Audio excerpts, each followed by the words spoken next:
Welcome back to the classroom. Nice to see you guys.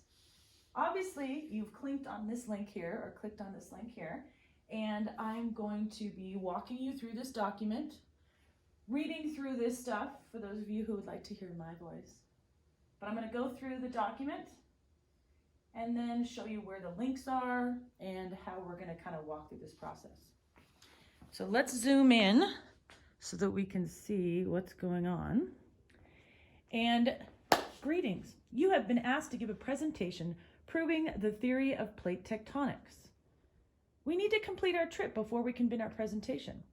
If you remember, in the 1900s, Alfred Wegener wrote about his theory of continental drift. His theory seemed to explain the puzzle-like fit of the continents, plant and animal distribution, mountain range similarities, climate similarities, and glacial moraines. And if you remember, we did map his evidence in class. Scientists had a hard time accepting his theory.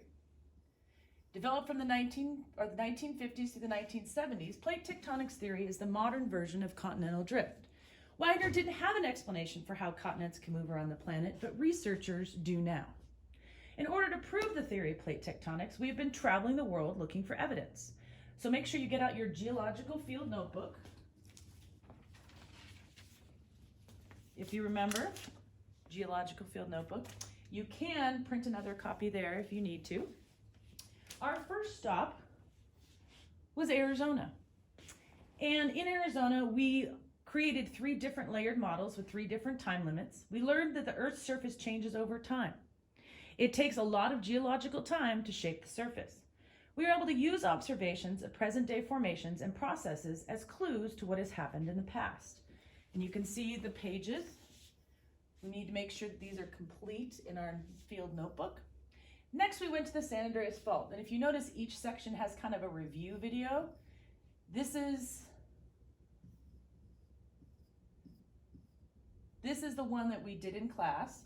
And then each one has kind of a review video about the Grand Canyon and its layers. And then once I walk through this, you'll go back to the top and do the different videos. This one has one on Point Reyes earthquake fence. So as geologists, we use observations of what we see in the present as clues to what has happened in the past. We measured here in Point Reyes the displacement along the fault using different fence simulators. We discovered that this is a part of a global pattern of plate movement. At the San Andreas Fault, we see 2 plates sliding past each other, or shearing force, at a transform boundary and strike slip fault. Again, we have our notes. Side trip to look at viscosity. If you remember, we used popsicle sticks to stir 3 different substances. Viscosity is how hard something resists being stirred. Things that have high viscosity flow very slowly, such as peanut butter, honey, syrup, etc. Things that have low viscosity flow quickly, such as water, juice, soda. The viscosity of the magma or lava of a volcano will result in different types of eruption. The amount of quartz, if you remember, it's made of silica, so it's got those hexagonal patterns. The amount of quartz in magma will change the viscosity. The more quartz or more hexagons, the slower the movement, higher the viscosity, and lighter the rock, which results in granite. When we have less quartz, the faster the movement, the lower viscosity, and the darker the rock, which is basalt. And there's our activity we did in class. Again, another video. In Hawaii, we used model volcanoes to investigate 3 different batches of magma. All 3 were lower viscosity, but moved at different speeds. The faster moving lava results in a non-explosive or effusive eruption. The low amount of silica results in a darker rock. This rock is called basalt and makes up most of the oceanic crust. Hawaii is not on a plate boundary. It's a hotspot or leak in the crust, where a mantle plume is releasing magma that creates volcanoes on the surface. The tectonic plates continue moving, and the plume creates more islands. There are the pages we worked on in class. And our last stop before our vacation, Mount Fuji, Japan. This is not a video on Mount Fuji, but on another stratovolcano, Mount St. Helens.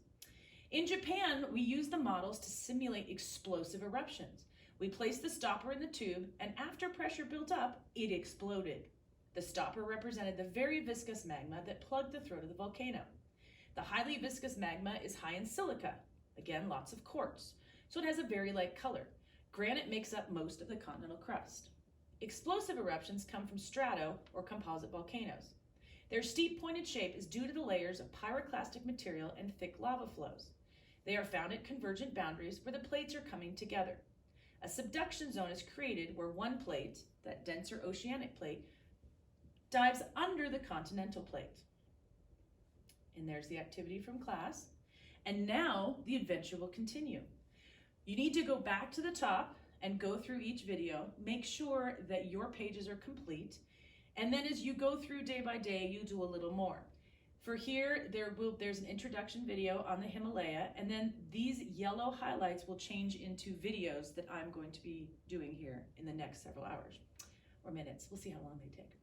At any rate, then you have a review, and this is mostly for the people who don't have digital access. And then we'll do notes in our geological field notebook. Then you'll head to Iceland, same thing. Here we have 2 different videos. One's Bill Nye, just to get you excited. This will be replaced with blue, and it will be a video of me doing the seafloor spreading. Again, wrap-up notes. There's a really cool video called Magnetic Storm, and again, this is over the process of several weeks. We're not doing this all in one day. Magnetic Storm, and you can print the video guide, or it's in the Google Classroom tab. You can put in the answers. It's really quite good, I think. Then, once we've done that, we want to just kind of evaluate the theory of plate tectonics. This will again turn into a link. You want to make sure to complete page 16. Where was your favorite field study location? So you could say Grand Canyon was my favorite, and then you explain why it was your favorite. What did we do at the Grand Canyon? We created the layers. Then you want to make sure on page 5 that you've plotted all the earthquakes, shield volcanoes, and stratovolcanoes, and that they're in your key. And I've told you there's 7 earthquakes, 6 shield volcanoes, and 5 stratovolcanoes. Once you've completed the business trip, then you want to make sure your geological field notebook and your science journal are done. Again, those will be links. And then you're going to do your presentation. The directions are right here. And basically you're going back to each spot and answering some questions. You can do it on blank paper. I've pushed it out in Google Slides with the directions on each slide. You need to make sure to delete the directions and then replace them. You're going to be answering the questions, putting an image on each page, or use Powtoon. And Powtoon, there are directions in Google Classroom on how to join my class. It's got some bells and whistles and neat things that Google Slides does not have. These are examples from the past, and I think if you watch those, you will be intrigued.